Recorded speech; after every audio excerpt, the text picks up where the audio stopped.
எவருக்கும் பாதிப்பில்லாமல் பொய் பேசலாமா? இமாம் இப்னு உசைமீன் ரஹிமஹுல்லாஹ் அவர்கள் கூறினார்கள், பொய் ஹராமாகும். அதன் விளைவுகள் மோசமாக இருக்கும் அளவுக்கு அதன் பாவமும் கடுமையாக இருக்கும். பொய்யில் ஹலால் என்று ஒன்று கிடையாது.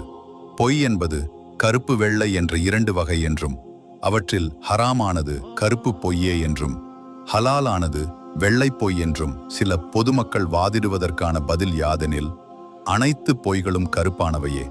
அவற்றில் வெண்மையான எந்த ஒன்றும் கிடையாது. ஆனால் பொய்யால் ஏற்படும் விளைவை பொறுத்து அதன் பாவம் பன்மடங்காகும்.